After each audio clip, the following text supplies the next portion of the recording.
Doctor Arpana Rawat YouTube channel पर आप सभी का एक बार फिर से स्वागत है। आज का यह वीडियो कक्षा 12 के लिए है और आज के इस वीडियो में आप समझेंगे फिराक गोरखपुरी जी द्वारा लिखी गई रुबाइयों की व्याख्या और प्रश्नों के उत्तर। पहले हम रुबाइयों की व्याख्या समझेंगे और फिर उसके बाद इसके प्रश्नों के उत्तर। रुबाइयों की व्याख्या और भावार्थ समझने से पहले हम यहाँ यह समझ लेते हैं कि रुबाई होती क्या है। रुबाई जो है वो उर्दू और फारसी का एक छंद या लेखन शैली है। इसकी पहली, दूसरी और चौथी पंक्ति में तुक मिलाया जाता है और तीसरी पंक्ति स्वतंत्र होती है। फिराक की रुबाई में हिंदी का एक घरेलू रूप दिखता है। यहाँ जो रुबाइयाँ दी गई हैं उनसे सूरदास के वात्सल्य वर्णन की याद आती है।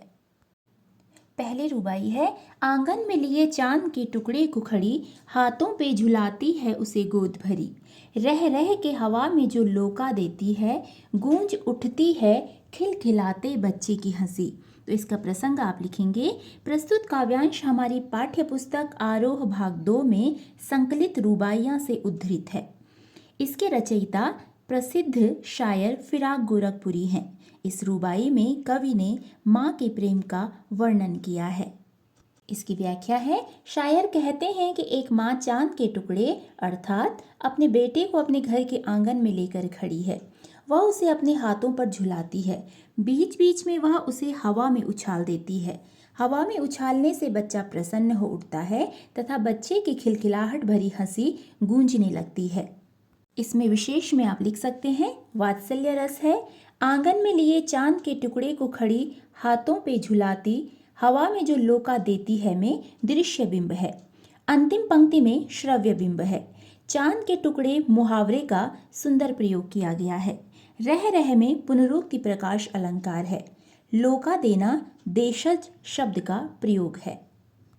आगे रुबाई है, नहला के छलके निर्मल जल से, उलझे हुए गेसुओं में कंघी करके, किस प्यार से देखता है बच्चा मुंह को, जब घुटनियों में लेके है पिन्हाती कपड़े। इसका प्रसंग है। प्रस्तुत काव्यांश हमारी पाठ्य पुस्तक आरोह भाग 2 में संकलित रुबाइयां से उद्धृत है। इसके रचयिता प्रसिद्ध शायर फिराक गोरखपुरी हैं। इसमें माँ द्वारा बच्चे को नहलाने की प्रक्रिया का वर्णन किया गया है। इसकी व्याख्या है, कवि कहते हैं कि माँ अपने बच्चे को स्वच्छ जल से नहलाती है। उसके उलझे हुए बालों से पानी छलक रहा है। माँ उसके उलझे हुए बालों को कंघी से सुलझाती है। जब माँ उसे घुटने पर बिठाकर कपड़े पहनाती है तो बच्चा प्यार से अपनी माँ को निहारता रहता है अर्थात देखता रहता है। विशेष में आप लिख सकते हैं, वात्सल्य रस की सहज अभिव्यक्ति है। छलके छलके में पुनरुक्ति प्रकाश एवं कंघी करके में अनुप्रास अलंकार हैं। जब घुटनियों में लेके है पिन्हाती कपड़े में लोक भाषा का प्रयोग है। उर्दू हिंदी भाषा का मिश्रित रूप है। रुबाई छंद है। अगली रुबाई है, दिवाली की शाम घर पुते और सजे, चीनी के खिलौने जगमगाते लावे, वो रूपवती मुखड़े पे एक नर्म दमक, बच्चे के घरौंदे में जलाती है दिए। इसका प्रसंग है। प्रस्तुत काव्यांश हमारी पाठ्य पुस्तक आरोह भाग 2 में संकलित रुबाइयां से उद्धृत है। इसके रचयिता प्रसिद्ध शायर फिराक गोरखपुरी हैं। इसमें दीपावली का वर्णन किया गया है। व्याख्या है, शायर कहते हैं कि आज दीपावली की शाम है। इस अवसर पर घर रंग रोगन से पुता हुआ तथा सजा हुआ है। घरों में चीनी के बने खिलौने आते हैं। रोशनी भी की जाती है। माँ के सुंदर मुंह पर हल्की चमक सी आ जाती है। वह बच्चे के छोटे से घर में भी दिया जलाती है। इसमें विशेष में आप लिखेंगे, आम व्यक्ति के घर में दीपावली के अवसर पर हुई रौनक का स्वाभाविक चित्रण है। माँ की ममता का सुंदर चित्रण है। घर पुते और सजे, चीनी के खिलौने जगमगाते, रूपवती मुखड़े पे एक नर्म दमक, घरौंदे में जलाती है दिए में दृश्य बिंब है। रुबाई छंद का प्रयोग है। अगली रुबाई है, आंगन में ठुनक रहा है जिद आया है, बालक तो है चांद पई ललचाया है, दर्पण उसे देख के कह रही है माँ, देख आईने में चांद उतर आया है। इसका प्रसंग लिखेंगे। प्रस्तुत काव्यांश हमारी पाठ्य पुस्तक आरोह भाग 2 में संकलित रुबाइयां से उद्धृत है। इसके रचयिता प्रसिद्ध शायर फिराक गोरखपुरी हैं। इस रुबाई में बाल हट का वर्णन किया गया है। इसकी व्याख्या है, शायर कहते हैं कि छोटा बच्चा आंगन में मचल रहा है। वह जिद कर रहा है कि उसे चांद चाहिए। उसका मन उस चांद पर ललचा गया है। माँ उसे दर्पण में चांद दिखाते हुए कहती है कि देख बेटा, दर्पण में चांद दिखाई दे रहा है। इसमें विशेष है, वात्सल्य रस है, चित्रात्मक शैली है, उर्दू हिंदी मिश्रित भाषा है और छंद रुबाई है। अगली रुबाई है, रक्षाबंधन की सुबह रस की पुतली, छाई है घटा गगन की हल्की हल्की, बिजली की तरह चमक रहे हैं लच्छे, भाई के है बांधती चमकती राखी। इसका प्रसंग प्रस्तुत काव्यांश हमारी पाठ्य पुस्तक आरोह भाग 2 में संकलित रुबाइयां से उद्धृत है। इसके रचयिता प्रसिद्ध शायर फिराक गोरखपुरी हैं। इसमें भाई बहन के पवित्र त्योहार रक्षाबंधन पर्व का वर्णन है। व्याख्या है, शायर कहते हैं कि रक्षाबंधन की सुबह आनंद से भरी हुई है। सावन का महीना है, आकाश में काले काले बादलों की हल्की घटाएं छाई हुई हैं। इन बादलों में बिजली चमक रही है। इसी तरह राखी के लच्छे भी बिजली की तरह चमकते हैं। बहन अपने भाई की कलाई पर चमकीली राखी बांधती है और उसके दीर्घायु होने की कामना करती है। विशेष में आप लिखेंगे, रक्षाबंधन का चित्रण है। उर्दू हिंदी मिश्रित भाषा है। हल्की हल्की में पुनरुक्ति प्रकाश तथा बिजली की तरह चमक रहे हैं लच्छे में उपमा अलंकार है। रुबाई छंद का प्रयोग है।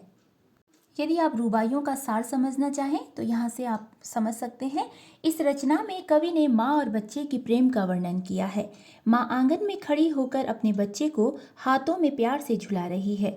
वह उसे बार बार हवा में उछाल देती है, जिसके कारण बच्चा खिलखिलाकर हंस उठता है। माँ उसे नहलाती है तथा उसके उलझे हुए बालों में कंघी करती है। जब माँ बच्चे को कपड़े पहनाती है तो बच्चा उसे प्यार से देखता है। दीपावली के अवसर पर पुते व सजे हुए घर सुंदर लगते हैं। चीनी से बने खिलौने बच्चों को खुश कर देते हैं। माँ बच्चों के छोटे घर में दीपक जलाती है। आसमान में चांद देखकर बच्चा उसे लेने की जिद पकड़ लेता है। माँ उसे दर्पण में चांद का प्रतिबिंब दिखाती है और उसे कहती है कि दर्पण में चांद है। रक्षाबंधन एक पवित्र बंधन है। सावन में रक्षाबंधन आता है। सावन का जो संबंध घटा से है, घटा का जो संबंध बिजली से है, वही संबंध भाई का बहन से है। अब है रुबाइयों के प्रश्न। तो पहला प्रश्न है, शायर राखी के लच्छे को बिजली की चमक की तरह कहकर क्या भाव व्यंजित करना चाहता है? इसका उत्तर है, शायर राखी के लच्छे को बिजली की चमक की तरह कहकर यह भाव व्यंजित करना चाहते हैं कि रक्षाबंधन सावन के महीने में आता है। इस समय आकाश में घटाएं छाई होती हैं तथा बिजली भी चमकती है। राखी के लच्छे रिश्तों की पवित्रता को व्यक्त करते हैं। सावन का संबंध घटा से होता है। घटा का जो संबंध बिजली से है, वही संबंध भाई का बहन से है। शायर यही भाव व्यंजित करना चाहते हैं कि यह पवित्र बंधन बिजली की तरह चमकता रहे। प्रश्न 2 है, टिप्पणी करें। तो टिप्पणी करें में पहला है, गोदी के चांद और गगन के चांद का रिश्ता। गोदी के चांद का अर्थ है नन्हा बच्चा जो अपनी माँ की गोद में रहता है। वह अपनी माँ को खुशियाँ देता है। इसी तरह आकाश में चांद है जो अपनी चांदनी से संसार को प्रकाश देता है। वह बच्चों की तरह खुशी का प्रसार करता है। इन दोनों में यह रिश्ता है कि गोदी का चांद गगन के चांद को पकड़ने के लिए उतावला रहता है। टिप्पणी करें में दूसरा है, सावन की घटाएं व रक्षाबंधन का पर्व। रक्षाबंधन का पवित्र त्योहार सावन के महीने में आता है।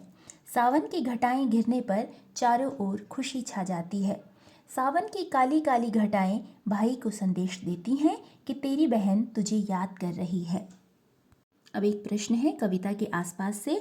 तो ये है, इन रुबाइयों से हिंदी, उर्दू और लोक भाषा के मिले जुले प्रयोग को छांटिए। तो इसका उत्तर है, हिंदी के प्रयोग निम्नलिखित हैं।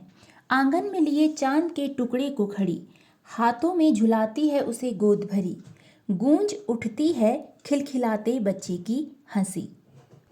किस प्यार से देखता है बच्चा मुंह को, दिवाली की शाम घर पुते और सजे, रक्षाबंधन की सुबह रस की पुतली, छाई है घटा गगन की हल्की हल्की, बिजली की तरह चमक रहे हैं लच्छे, भाई के है बांधती चमकती राखी। उर्दू के प्रयोग निम्नलिखित हैं। उलझे हुए गेसुओं में कंघी करके, देख आईने में चांद उतर आया है। लोक भाषा के प्रयोग हैं। रह रह के हवा में जो लोका देती है, जब घुटनियों में लेके है पिन्हाती कपड़े, आंगन में ठुनक रहा है जिद आया है, बालक तो है चांद पई ललचाया है। अब अंतिम प्रश्न है, कविता में एक भाव एक विचार होते हुए भी उसका अंदाजी बयां या भाषा के साथ उसका बर्ताव अलग अलग रूप में अभिव्यक्ति पाता है। इस बात को ध्यान रखते हुए नीचे दी गई कविता को पढ़िए और दी गई फिराक की रुबाई में से समानार्थी पंक्तियां ढूंढिए।